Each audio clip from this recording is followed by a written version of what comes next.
देखो, पहला अपना पढ़ा था अपन ने बिजनेस एंटिटी कंसेप्ट।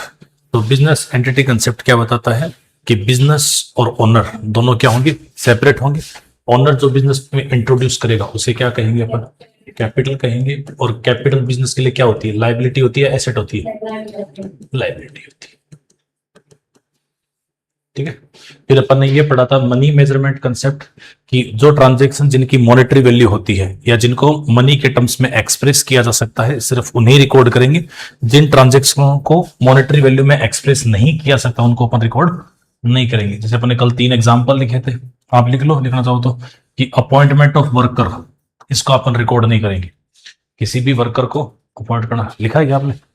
अच्छा, कल की क्लास ली होगी, रिकॉर्डेड देखी थी, ठीक है। तब तो किसी वर्कर को अपॉइंट करेंगे उसको अपन रिकॉर्ड नहीं करेंगे। बार्टर सिस्टम है उसको भी रिकॉर्ड नहीं करेंगे। किसी को ऑर्डर अगर अपन दे रहे हैं माल भेजने का, उसका भी रिकॉर्ड नहीं होगा। यहां तक तो पढ़ा था अपन ने। चलो इसके बाद हाँ आ जाओ, ये देखो, फिर गोइंग कंसर्न कंसेप्ट। देखो, गोइंग कंसर्न कंसेप्ट क्या बताता है कि अपन ने बिजनेस जो स्टार्ट किया है वो लॉन्ग टर्म तक कंटिन्यू रहेगा। मतलब बिजनेस को, उसी बिजनेस को कैटेगरी में समझा जाता है जो ईयर के 365 डेज और लॉन्ग टर्म तक कंटिन्यू रहे और सेम बिजनेस कंटिन्यू रहे, वो ही बिजनेस की कैटेगरी में आएगा। अपन जो सीजनल बिजनेस करते हैं वो बिजनेस की कैटेगरी में नहीं आते। जैसे गर्मी की दुकान है, गर्मी का सीजन आया तो अपन ने जूस की दुकान कर ली, दिवाली पे अपन ने कपड़े बेच लिए, फिर अपन ने ड्राई फ्रूट्स बेच लिए, वो बिजनेस की कैटेगरी में नहीं आएंगे। गोइंग कंसर्न कंसेप्ट ये कहती है कि अपन ने जो बिजनेस स्टार्ट किया है वो through out the year same रहेगा और आगे लंबे टाइम तक भी वो सेम रहेगा।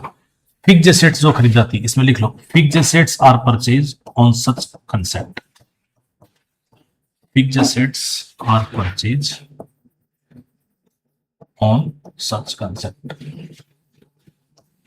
अपन फिक्स्ड एसेट्स को इसीलिए ही खरीदते हैं ताकि अपन इसको लॉन्ग टर्म तक इसको यूज कर पाए। फिक्स्ड एसेट्स आर परचेज, लगा लो हेडिंग तीसरी, going concern concept. Fixed assets are purchase on such concept. Fixed assets जो खरीदी जाती है वो इसी कंसेप्ट पर खरीदी जाती है कि इन्होंने लंबे टाइम तक यूज किया जाएगा। ठीक है, आप दोनों भी आरबीएससी से हो? अच्छा, तभी पेपर हो गया। अब सीबीएसई वाला तो अभी एक बाकी है, शायद इकोनॉमिक्स का बाकी है, नहीं बीएसटी का बाकी है 28 को। तो आप लोग रिजल्ट भी जल्दी आ जाएगा आरबीएससी वाला, तो इसी महीने में आ जाएगा ना, 28 मार्च को आ जाएगा ना। कल परसों बात तो 10th वाले के रिजल्ट आने की, कल की थी, आ जाएगा वो जल्दी। चलो, उसके बाद अकाउंटिंग पीरियड कंसेप्ट। देखो, अपना जो फाइनेंशियल ईयर होता है वो कहां से स्टार्ट होता है, कहां से स्टार्ट होता है? 1 अप्रैल से लेके कहां तक? 31 मार्च तक। ठीक है, अगर कैलेंडर ईयर फॉलो कर रहे हैं तो वो 1 जनवरी से लेके 31 दिसंबर तक होगा, है ना। कितने महीने का फाइनेंशियल पीरियड, कितने महीने का होता है? 12 मंथ का, 12 महीने का फाइनेंशियल ईयर होता है। तो ये लिख लो इसमें, फाइनेंशियल ईयर स्टार्ट फ्रॉम 1 अप्रैल से लेके 31 मार्च, और अगर कैलेंडर ईयर है तो वो 1 जनवरी से लेके 31 दिसंबर।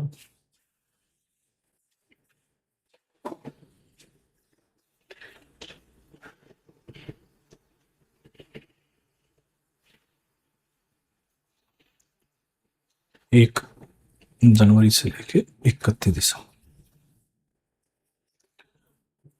अब देखो, ये एक बात और बताता हूं आपको, ये देखो, अपनी जो ये अकाउंटिंग अपन जो पढ़ते हैं, ब्रिटिश जो अकाउंटिंग पढ़ते हैं, ये ब्रिटिश अकाउंटिंग कॉपी पेस्ट है same to same Indian accounting से।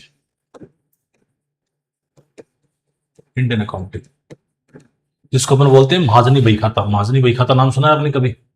बही नाम सुना है? बही किसी ने भी सुना है? बही नाम सुना ही नहीं? सुना है ना? ये उसी का कॉपी पेस्ट है। मैं बता रहा हूं आपको, आपने कभी देखा होगा किसी मतलब कपड़े की दुकान वगैरह आप गए होंगे तो रेड कलर की बुक होती है, सिली हुई बुक होती है, इसके अंदर येलो कलर के पेज होते हैं, ऐसा कुछ देखा है क्या? किसी के घर पे ही मिल जाएगी ऐसी बुक। हाँ? नहीं नहीं नहीं, वही मतलब होता है बुक्स, वही मतलब होता है बुक्स। देखिए याद नहीं आ रही आपको, रेड कलर की बुक सिली हुई, जिसके अंदर येलो कलर के पेज मुड़े हुए होते हैं, ऐसे सतड़ी लगा के जिसमें पैसे लिखते हैं। ये इंडियन अकाउंटिंग सिस्टम था।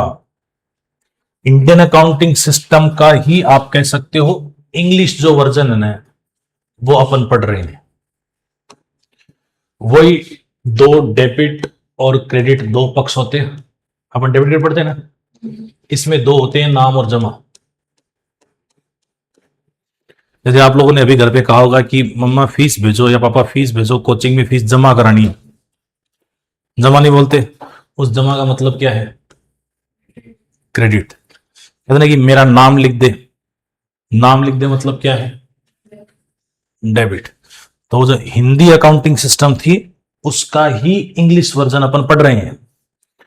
ये अकाउंटिंग सिस्टम जैसे इसमें भी जर्नल बनती है, इसमें भी सब्सिडरी बुक बनती है, इसमें भी ट्रायल बैलेंस बनता है, इसमें भी फाइनल अकाउंट बनता है, बैलेंस शीट। आपने कई बार ये वर्ड सुना होगा जनरल टर्म्स में कि मैं तेरे सारे काले चिट्ठे खोल दूंगी, ऐसे बोलते हैं। तो वो चिट्ठा मतलब क्या होता है? Balance sheet. वो चिट्ठा मतलब क्या होता है? बैलेंस शीट होता है। तो ये पूरा सब कुछ इंडियन अकाउंटिंग सिस्टम में था। और ये तो तकरीबन कितनी, मैंने आपको बताई थी 1494 से चालू हुई थी, मतलब तकरीबन आज के 600 साल पहले। और ये तो कई हजारों साल पहले, थाउजेंड्स ईयर बिफोर से थी ये। प्रॉब्लम क्या हुई कि ये वर्ल्ड वाइड नहीं हो पाई, इसका सबसे बड़ी प्रॉब्लम थी लैंग्वेज, कि एक यूनिवर्सल लैंग्वेज में नहीं लिखी जाती थी ये।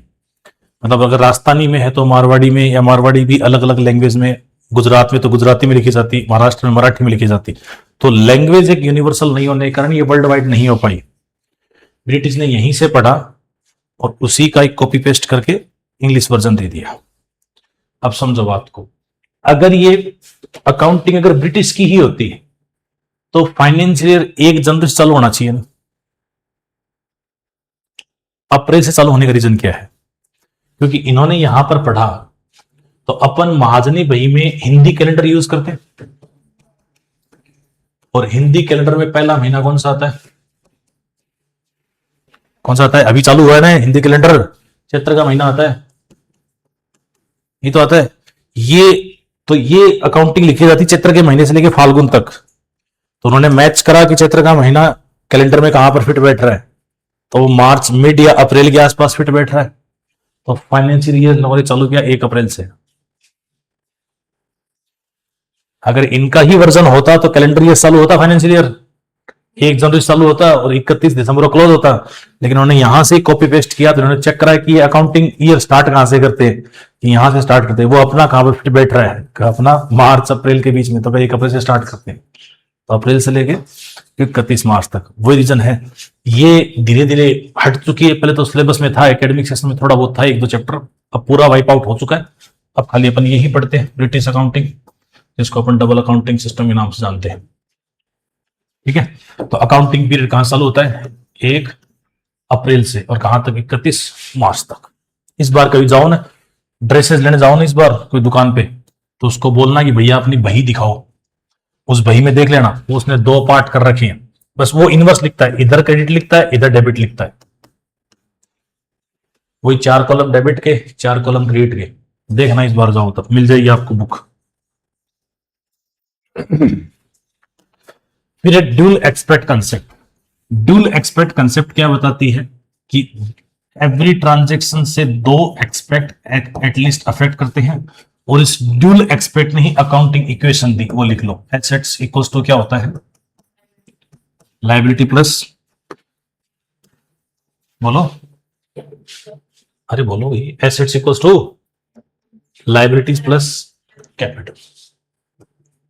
ये लो, ये ड्यूल एक्सपेक्ट है, इसी से अकाउंटिंग इक्वेशन बनती है। लिख लो accounting equation, assets equals to liability plus capital. Assets equals to liability plus capital. Assets equals to liability plus capital, कि एवरी ट्रांजेक्शन से दो एस्पेक्ट एटलीस्ट अफेक्ट करेंगे, चाहे वो दोनों एसेट के हो, चाहे एक लायबिलिटी एक एसेट हो या एक लायबिलिटी एक कैपिटल हो, एटलीस्ट कम से कम दो एक्सपेक्ट अफेक्ट करेंगे। उन दो एक्सपेक्ट को आगे जाके नाम दिया गया, एक का नाम डेबिट दिया गया और एक को क्या दिया गया, क्रेडिट दिया गया। ठीक है, मतलब एवरी ट्रांजेक्शन से एटलीस्ट टू एक्सपेक्ट अफेक्ट करेंगे। इसमें एक का नाम तो क्या है, डेबिट, और एक का नाम क्या है, क्रेडिट। और इसकी अकाउंटिंग इक्वेशन आप जरूर याद रखना, अकाउंटिंग इक्वेशन इक्वल होता है assets equal to liability plus capital. आ गया तो समझ में? तो अकाउंटिंग पीरियड कितने महीने का? चलो इसमें किस बताओ, अकाउंटिंग पीरियड में क्या अकाउंटिंग पीरियड एक महीने से कम का हो सकता है क्या? सॉरी, एक महीने नहीं, एक साल से कम का हो सकता है क्या?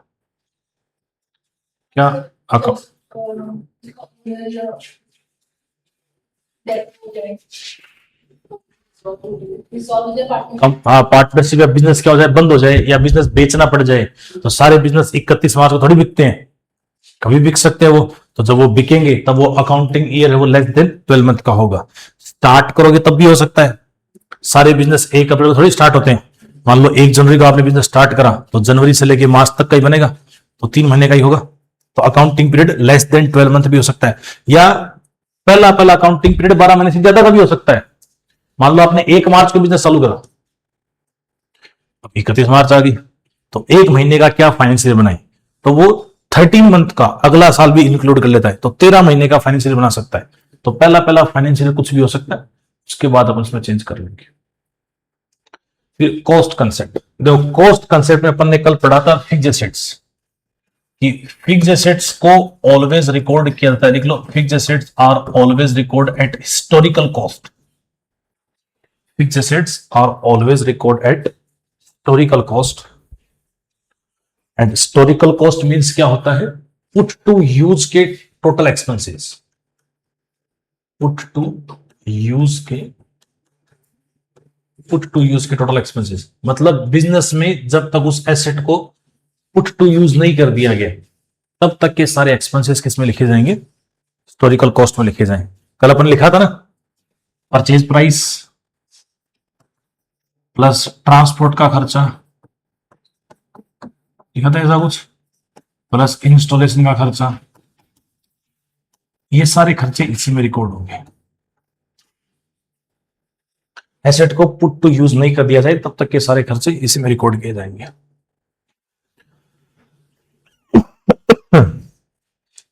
ये और पढ़ो, देखो ये रेवेन्यू रिकॉग्निशन कंसेप्ट। देखो अपना अकाउंटिंग जो बेस्ड है वो, वैसे अकाउंटिंग रिकॉर्ड करने की जो बेसिस होते हैं वो दो होते हैं। लिख लो आप एक तरफ, अलग साइड में लिख लो, दो कंसेप्ट एक साथ समझ में आ जाएंगे आपको। अकाउंटिंग की जो बेसिस होती है वो दो होती है, एक होती है कैश बेसिस, एक होती है actual basis. Actual basis, ACCRUA, actual basis. एक होती है कैश बेसिस और एक होती है एक्चुअल बेसिस।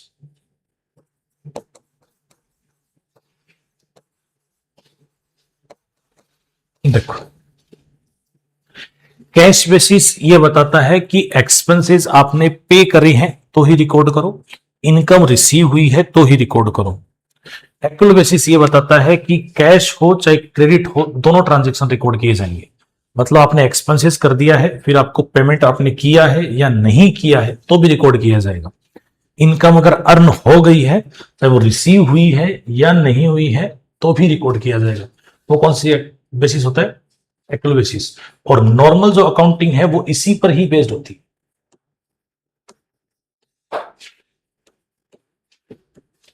नॉर्मल अकाउंटिंग है वो इसी पर ही बेस्ड होगी। देखो आपको एग्जांपल लेके बताता हूं। आप में से हॉस्टल में कौन रह रहा है? आप रहे हो, क्या किराया है हॉस्टल का? 8,000 पर मंथ। नाम क्या आपका? माही।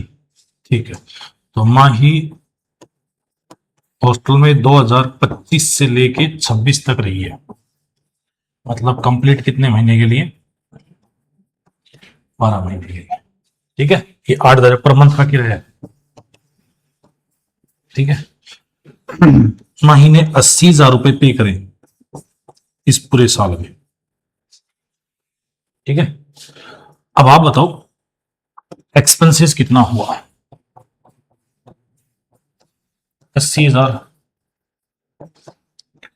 16,000, 96 या जीरो? कितना?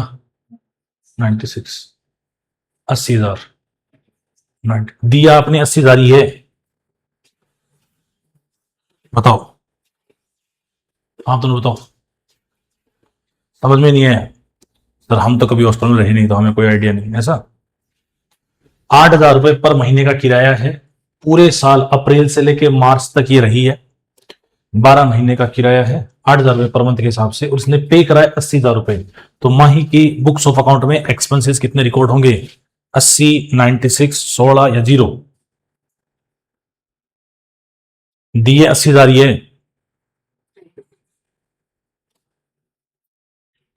ऐसे मुझे क्या पता? आप बताओ 96 कैसे?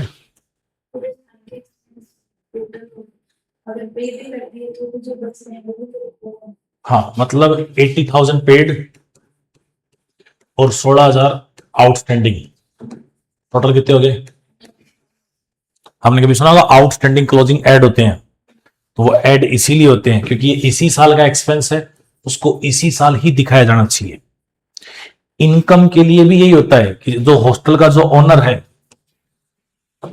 उसको कैश मिला कितना है,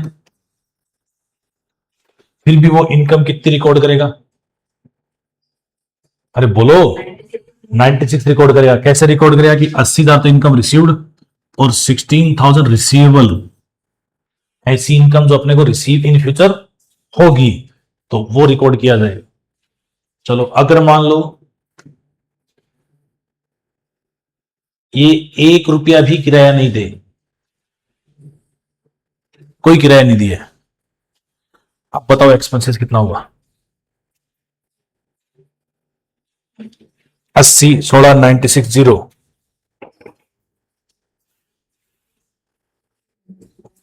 96 अभी भी? हाँ, कॉन्फिडेंस क्यों नहीं आवाज में? अभी भी? क्यों? तो आप पूरा का पूरा 96 किस में लिखोगे? आउटस्टैंडिंग में देना तो है ही। ये खर्चा तो इसी साल लिखा जाएगा, अगली साल जब ये किराया देगी तो पहले पिछले साल और राइट ऑफ किया जाएगा, फिर इसके बाद नया किराया लिया जाएगा। और उल्टा कर लो, अगर आपने 1,20,000 रुपए दिए तो अब बताओ खर्चा कितना होगा? रेट वही है किराए की, और आपने पे कराया 1,20,000 रुपए, अब बताओ खर्चा कितना हुआ? 24 outstanding.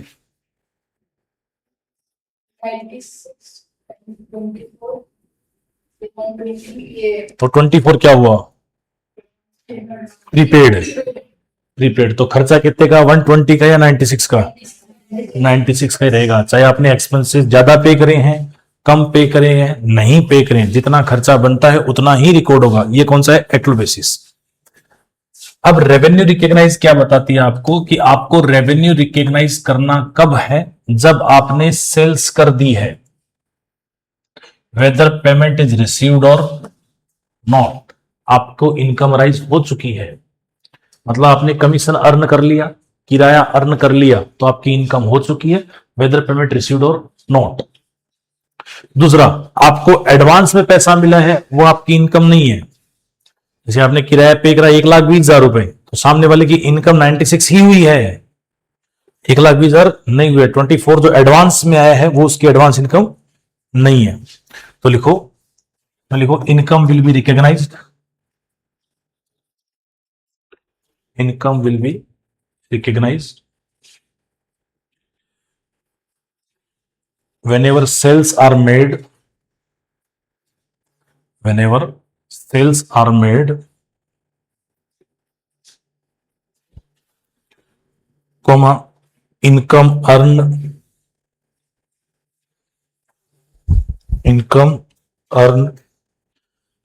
whether payment is received or not.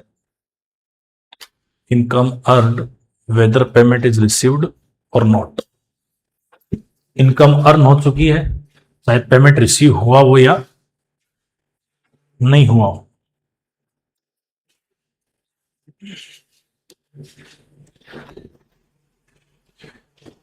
ये तीनों कंसेप्ट एक जैसी सी है, 1, 2 और ये 3। एक्चुअल कंसेप्ट भी ये बताती है कि इनकम और एक्सपेंस को रिकॉर्ड तभी करना है जब वो इनकर्ड हुए हैं, चाहे पेमेंट रिसीव हो या नहीं हो, चाहे आपने एक्सपेंसेस किया या नहीं किया। मैचिंग कंसेप्ट भी यही बताती है। मैचिंग कंसेप्ट क्या बताती है कि जिस पर्टिकुलर ईयर में जो एक्सपेंसेस हुआ है उसको उसी पर्टिकुलर ईयर में रिकॉर्ड करना है, चाहे आपने उसका पेमेंट किया हो या नहीं किया हो। एग्जाम्पल, जैसे आप 11th में स्कूल में पढ़े थे ना 11th में, और आपने कोई फीस नहीं दी, ठीक है। अब जो भी आपकी 50,000 रुपए फीस थी वो आपने पे नहीं करी। फिर 12th में आपने 60,000 12th की और 50,000 11th की, दोनों मिला के पे करी, तो आप एक्सपेंसेस को रिकॉर्ड कैसे करोगे? 11th में 0 और 12th में 1,10,000, या 11th में 50 और 12th में 60। दोबारा सुन लो आराम से। 11th की फीस 50,000 है जो आपने पे करी नहीं है, 12th की फीस 60,000 रुपए है। 11th में आपने कुछ पे नहीं करा, 12th में आपने 12th का भी दिया है और 11th का भी दिया है, तो आप एक्सपेंसेस को रिकॉर्ड कैसे करोगे? 11th वाले साल में 0 और 12th में 1,10,000, या 11th में 50,000 और 12th में 60,000। बोलो। 11th में 50 और 12th में 60, क्योंकि वो एक्सपेंसेस उसी ईयर का ही है, उसी ईयर में ही रिकॉर्ड करो, वेदर पेमेंट इज मेड और नॉट। चाहे आपने पेमेंट किया कि बस इस साल आप दिखा दो कि आउटस्टैंडिंग है, एक्सपेंसेस तो कर दिया लेकिन एक्सपेंस का पेमेंट नहीं हुआ है। ऐसे स्कूल भी आपकी इनकम को रिकॉग्नाइज करेगी, तो वैसे ही करेगी, ऐसे नहीं करेगी 11th में कोई इनकम नहीं हुई, वो लिखेगी 11th में इनकम अर्न तो हो चुकी है लेकिन रिसीव नहीं हुई है, तो एक्रूड इनकम बोलेगा उसको। और 12th में जब इनकम रिसीव होगी तो 50,000 ट्रांसफर करेगा इस साल में, और इस साल में कितने लेगा? 60,000। ये कौन सी कंसेप्ट है? Matching concept. वही बात हुई।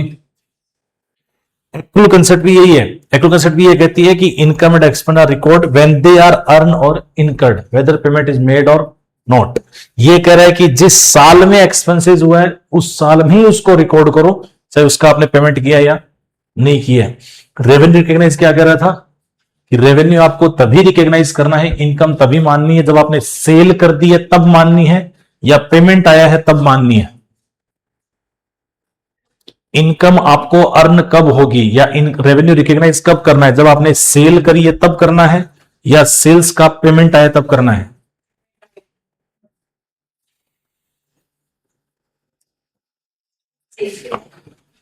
आपने गुड्स सेल करी है तब इनकम अर्न हुई, या जब पेमेंट आया तब इनकम अर्न हुई? तो पेमेंट का सीन कहां से आया? तीनों कंसेप्ट में ये कह रहा है हमें पेमेंट से मतलब है ही नहीं, अपने को ट्रांजैक्शन ऑकर्ड होने से मतलब है। रिकॉर्ड करो चाहे आपको पेमेंट मिला है या नहीं मिला है। अब तो समझ में, मतलब तुम्हें पढ़ा दिया है मैंने, पढ़ाते ही हमारी इनकम अर्न हो चुकी है, अब आपने पेमेंट दिया है या नहीं दिया है। आई अब समझ में?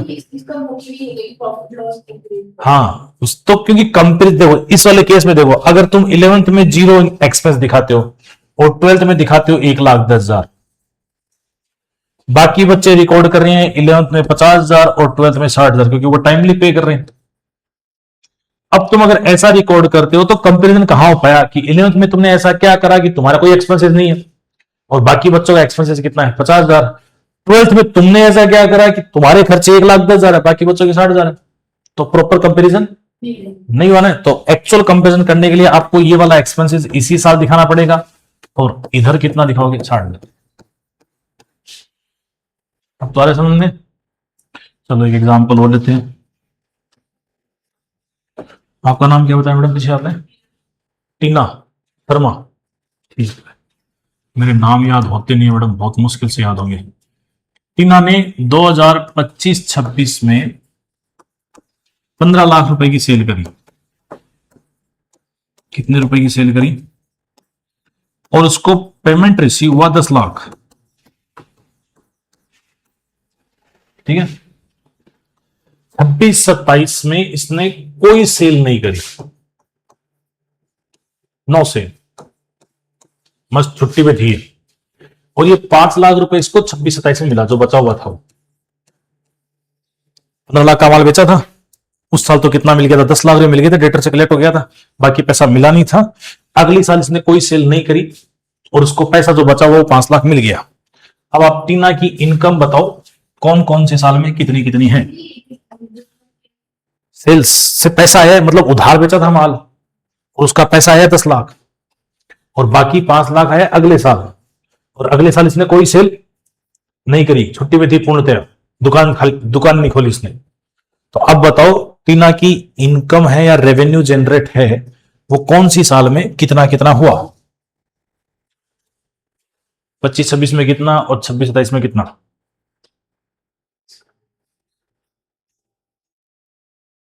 बोलो मैडम, दुकान आपकी है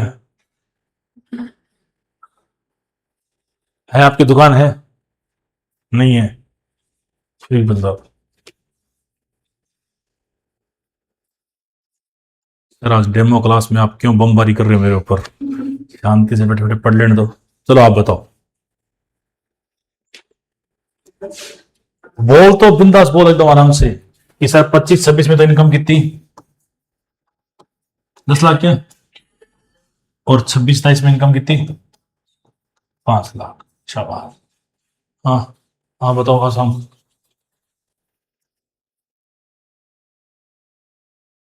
क्वेश्चन समझ में नहीं आया? इनकम, इनकम अर्न, हाँ साल में दिखानी पड़ेगी। तो आपके हिसाब से इनकम कितनी हुई 25-26 में और 26-27 में? 0। हाँ क्या आपको सेल्स करने से मतलब है या पेमेंट रिसीव होने से मतलब है? आपको अभी पैसा अच्छा लग रहा है सर, पैसा तो आया ही नहीं।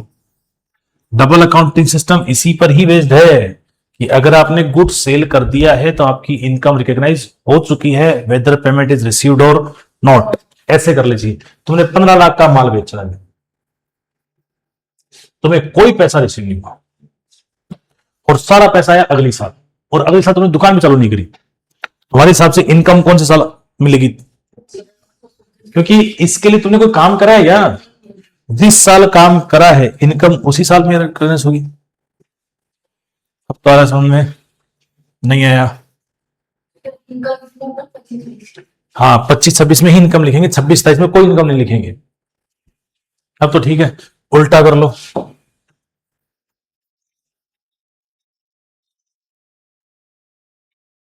क्योंकि कंसेप्ट एकदम क्लियर होने चाहिए। 25-26 में कस्टमर ने तुमको 10 लाख रुपए दे दिए और तुमने कोई माल नहीं बेचा। 26-27 में तुमने 10 लाख का माल बेचा है और कस्टमर ने कोई पैसा नहीं दिया। तो आपकी इनकम कौन से साल हुई? जिस साल पैसा रिसीव हुआ उस साल इनकम हुई, या जिस साल माल बेचा उस साल इनकम हुई? तो इस साल में इनकम 0 या 10 लाख? 0। और उस साल इनकम कितनी? तो आ गया समझ? चलो आगे, कंसेप्ट हो गया ठीक। अब ये प्रिंसिपल,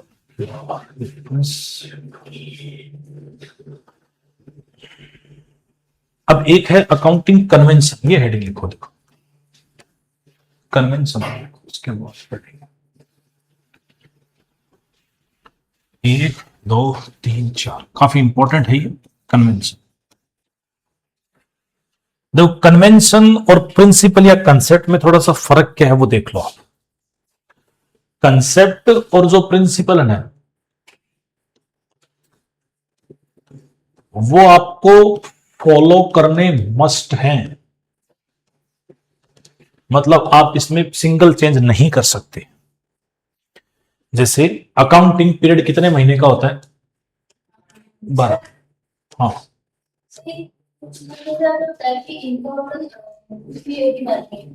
इन केस भैया वो सेल हो गया, इन फ्यूचर को उसका इनकम रिसीव भी नहीं हुई, हाँ, तो वो तो अपना प्रॉफिट लॉस में इशू हो जाएगा। हाँ, वो तो बैड डेट्स होगा फिर। तो फिर ये तो इनएक्यूरेसी हुई ना। अपन फिर ये जो एक्सेप्शन हो गया, फिर अपन लॉस भी यूज करते हैं प्रॉफिट लॉस का। हाँ, जैसे आप कह रहे हो कि मैंने 25-26 में कोई 1 लाख रुपए का माल बेचा, ठीक है, और मेरे को इस साल कोई पैसा नहीं मिला। फिर 26-27 में मैंने पैसा रिसीव करने में गई, तो मेरे को 1 लाख के बदले में कितने रुपया मिला? 90,000 मिला। ये तो बोल रहे आप कुछ ही नहीं मिला। ये तो और भी ठीक है। ये भी हो सकता है आप ही नहीं रहे। अनसर्टेनिटी तो है ही कुछ भी। देखो, ऐसा हो सकता है कि पैसा मान लो कम मिला, कि भैया आपको 90,000 रुपए मिले, तो सर 10,000 रुपए का लॉस हो गया। तो 10,000 रुपए का लॉस होगा, इसके लिए अपन बनाते हैं प्रोविजन फॉर बैड डेट्स। पढ़ाओगे आपने प्रोविजन फॉर बैड डेट्स? वो इसीलिए ही बनाते हैं, और वो इसी साल ही बनेगा, क्योंकि पता है कि जब मैंने माल उधार बेचा है तो सारे अच्छे किस्म के तो डेटर होंगे नहीं, कुछ नकटे ढीठ फिट्टे भी होंगे जो हमें पैसा नहीं देंगे। तो उसके लिए आप पहले से क्या बना के चलोगे? प्रोविजन बना के चलोगे। और उसके बाद भी अगर एक्स्ट्रा लॉस होता है तो वो होगा ही, जेन्युइन लॉस है। ठीक है, ओके। कंसेप्ट और कन्वेंशन में डिफरेंस ये है कि कंसेप्ट और प्रिंसिपल आपको फॉलो करने ही पड़ेंगे, जैसे वो लिखे गए हैं वैसे के वैसे ही। अगर अकाउंटिंग पीरियड 12 महीने का होता है तो आप ये नहीं कर सकते कि कोई साल मैंने 2 महीने की छुट्टी रखी तो मैं अकाउंटिंग पीरियड 10 महीने का कर लेता हूं, फिर 11 का कर लेता हूं, फिर 13 का कर लेता हूं, फिर 14 का कर लेता हूं, फिर छुट्टी रख लेता हूं। ऐसा नहीं हो पाएगा। आपको एवरी ईयर कितने महीने के रखने पड़ेंगे? 12-12 महीने के ही रखने पड़ेंगे। कन्वेंशन जो होते हैं वो सर्कमस्टांसेस बेस्ड होते हैं, कि सिचुएशन के अकॉर्डिंग आप उनमें चेंजेस कर सकते हो। जरूरी है तो ही उन्हें अप्लाई करोगे, जरूरी नहीं है तो उन्हें अप्लाई नहीं भी करोगे। एवरी बिजनेस की सिचुएशन के अकॉर्डिंग ये अलग अलग हो सकते हैं। जैसे अपन समझते हैं, पहला है कंजर्वेटिज्म। दो कंजर्वेटिज्म, पहले तो बताओ तुम्हें किसी को आइडिया है कंजर्वेटिज्म है क्या, या नाम पहली बार देख रहे हो? नाम तो सुना हुआ है क्या? सुना हुआ है, देखा था, लेकिन क्या देखा था इसका कोई आइडिया नहीं है। बताओ, था क्या आसाम में? ऐसे पढ़ाते थे क्या कुछ? नहीं पढ़ाते थे। आसाम तो वैसे भी मिनी राजस्थान बन चुका है ना, आसाम तो मिनी राजस्थान ही है वहां पर। मतलब आईपीएल के मैच सारे शिफ्ट हो चुके हैं गुवाहाटी में। राजस्थान के जो मैच राजस्थान में होने चाहिए वो सारे गुवाहाटी चले गए। बताओ तो क्या पढ़ा था कंजर्वेटिज्म में? कोई आइडिया नहीं है। लॉस तो रिकॉर्ड करना होता है जी, वो इन फ्यूचर भी हो सकते हैं, लेकिन जो प्रॉफिट है उनको हम रिकॉर्ड नहीं कर सकते, जो हमें करने के फ्यूचर। हाँ, एग्जैक्ट डेफिनेशन यही है। जो कंजर्वेटिज्म कंसेप्ट, अकाउंटिंग जो बेस्ड होती है ना, वो फ्यूचर बेस्ड लॉस पर होती है। लिख लो आप ये कन्वेंशन के अंदर, कंजर्वेटिज्म।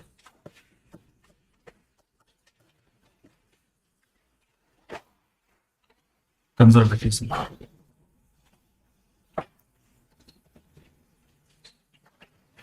Conservatism convention. देखो, future loss will be recognized, future loss will be recognized, but future profit will be recorded after realization. Future loss will be recognized, but future profit will be recorded after realization.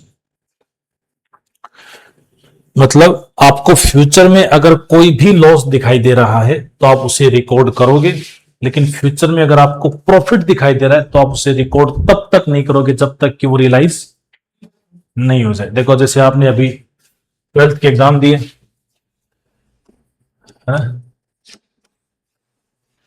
आप तो क्या ही करते हो ऐसे, लेकिन जब जिन बच्चों को ऐसे लग रहा है कि मैं फेल होऊंगा, तो वो माहौल घर पे पहले सेट करके रखता है, नहीं करता?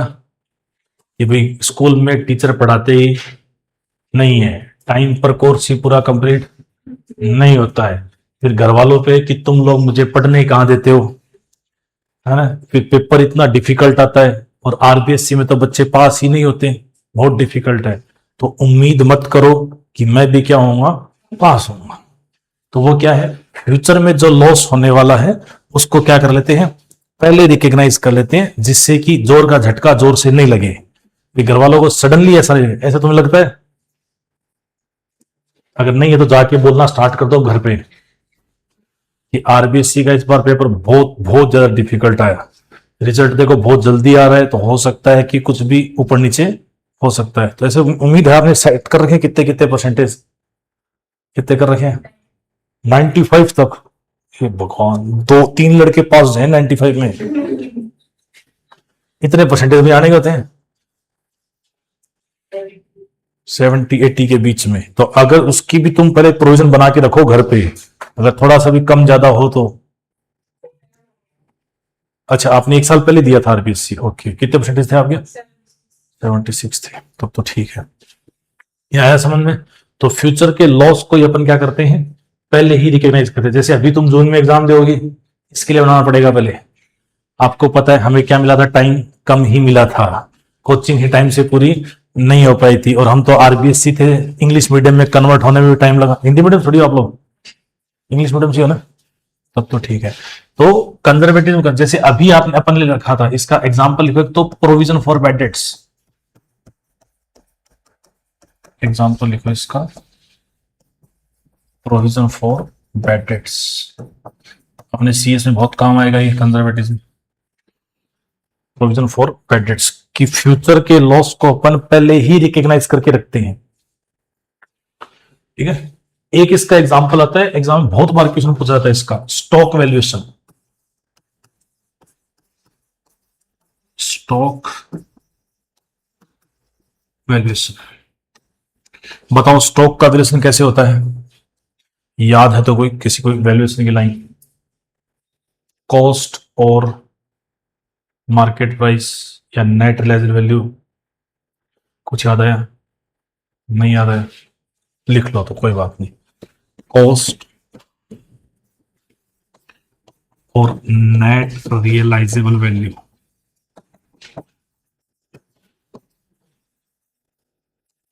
whichever is less,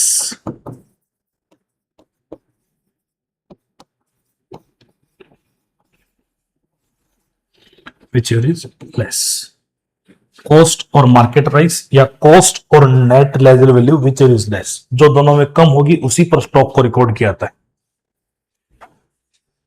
देखो इसमें कंजर्वेटिव में कैसे काम आई, आपने स्टॉक खरीदा, उसकी कॉस्ट थी 14,000 रुपए, लेकिन थोड़े दिनों बाद पता लगा कि मार्केट में इसकी वैल्यू हो चुकी है 12,000 रुपए, आप रिकॉर्ड कितने पे करोगे?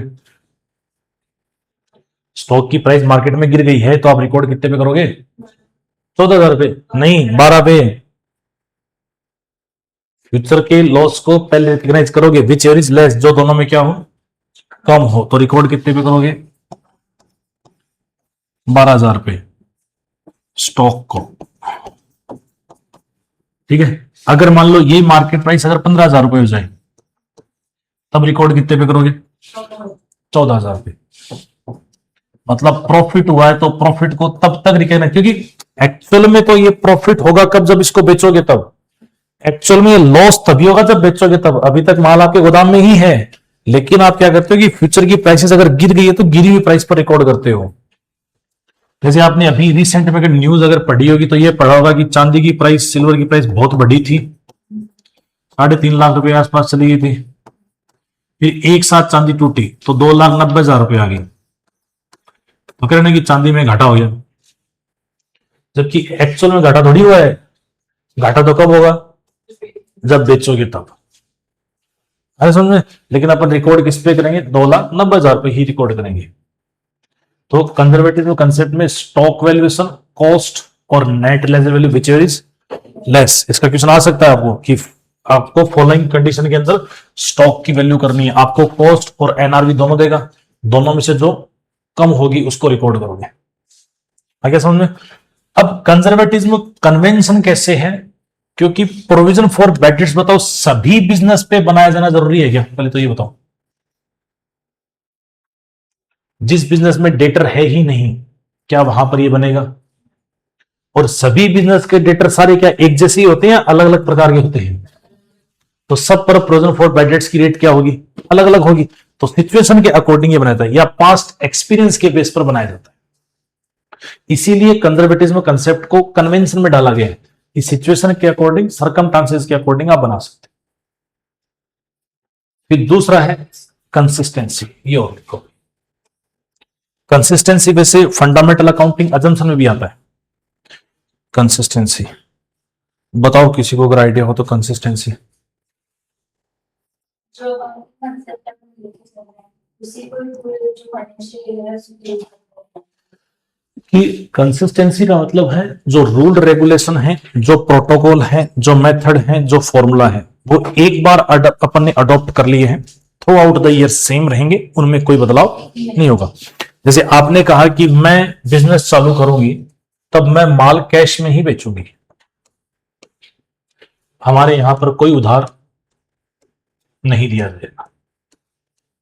तो अब आपको एवरी पर्सन को माल किस में बेचना पड़ेगा?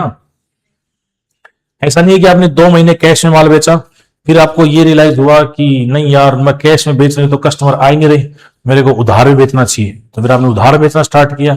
फिर ये पता लगा कि डेटर बहुत ज्यादा हो गए, अब डेटर से पैसा नहीं आ रहा, तो वापस कैश में बेचना स्टार्ट कर। तो आप इनको चेंजेस नहीं कर सकते।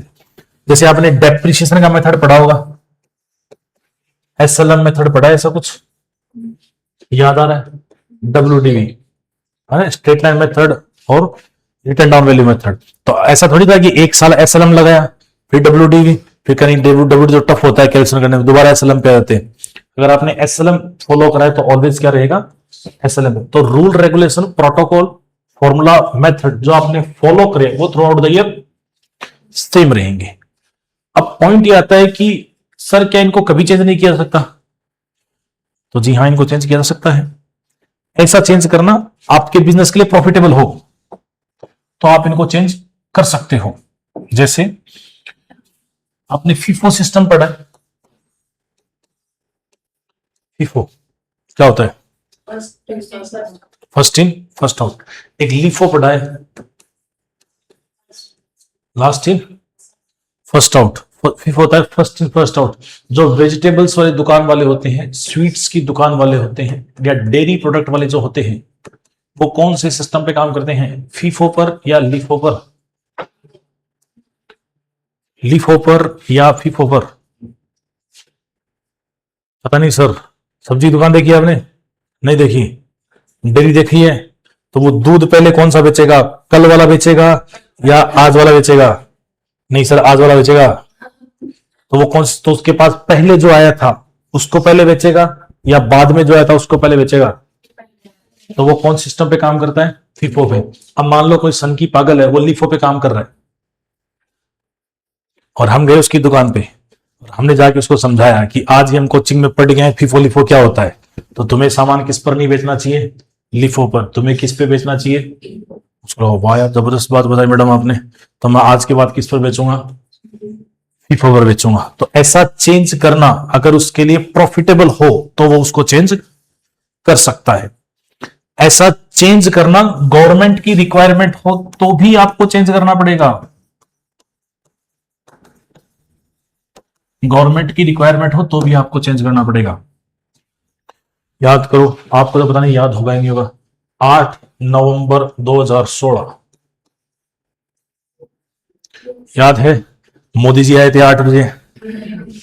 आप तब तक तो कौन सी क्लास में होंगे? 10 साल पहले की बात है।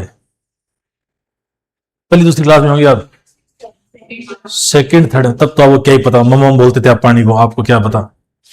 तो मोदी, फिर बाद में अच्छा अभी इकोनॉमिक्स से पढ़ा होगा आपने 12th में, मनी डिमोनेटाइजेशन ऐसा कुछ पढ़ा होगा कि मोदी जी आए थे 8 बजे और 8 नवंबर 2016 को कहा भाई और बहनों तुम्हारी भाई बहन करते हैं, और आज रात में 8 बजे के बाद 500 और 1000 के नोट चलन में नहीं है।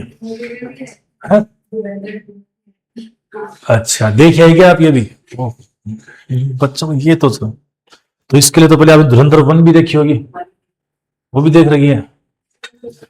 चलो अच्छी बात है। तो मोदी जी ने कहा नोट आज के बाद 500,000 के नोट चलन में इंडिया में नहीं है। तो अपन ये कह सकते हैं कि सर हम तो उस टाइम बच्चे थे, हमें तो पता नहीं था 500,000 के नोट क्या होते हैं। मैं तो किस में काम करूंगी? 500 और 1000 के नोट में काम करूंगी। ये मुझे पता नहीं था मोदी जी जब आप आए थे तब मैं आपको सुन नहीं सकती थी, अब तो मेरे समझ में जो है मैं तो वही करूंगी। तो क्या आप ऐसा कर सकते हो? या आप ये कहोगे सर हमने तो उस टाइम टीवी देखा नहीं था। तो अगर ऐसा चेंज करना किसकी रिक्वायरमेंट हो? गवर्नमेंट की। फिर गवर्नमेंट ने 2000 के नोट आए थे वही बंद कर दिए ना। अब कहां दिखते हैं 2000 के नोट? तो आप ऐसे कह सकते हो कि नहीं पिंक मेरा फेवरेट कलर है, मैं तो उसी में काम करूंगी। तो ऐसा चेंज करना गवर्नमेंट की रिक्वायरमेंट हो तो आपको उसको चेंज करना ही पड़ेगा। गवर्नमेंट आपको कहे कि भाई SLM मेथड अब आपको आज यूज नहीं करना है, आज के बाद आपको यूज कौन सा मेथड करना है? WDV। तो आप ये नहीं कह सकते मुझे इसका फॉर्मूला याद नहीं है, मुझे ये कैलकुलेट करने में टफ लगता है, ऐसा नहीं कर सकते आप। आपको इसको चेंज करना ही पड़ेगा। ऐसा चेंज करना आपके बिजनेस के लिए प्रॉफिटेबल हो, आपके बुक्स ऑफ अकाउंट को मोर एप्रोप्रिएट शो करे तो भी आप इसको चेंज कर सकते हो।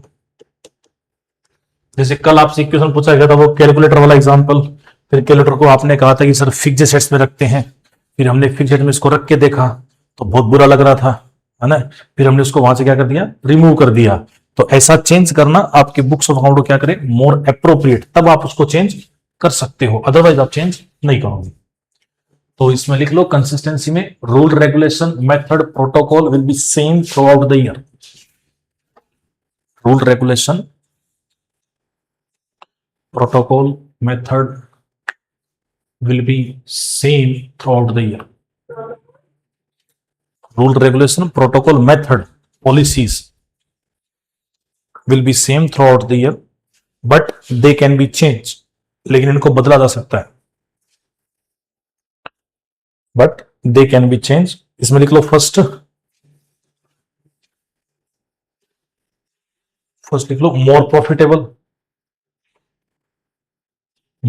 प्रॉफिटेबल।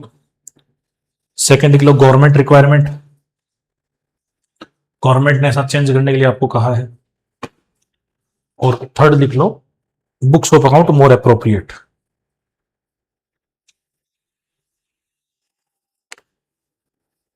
तो आप इसमें चेंजेस कर सकते हो।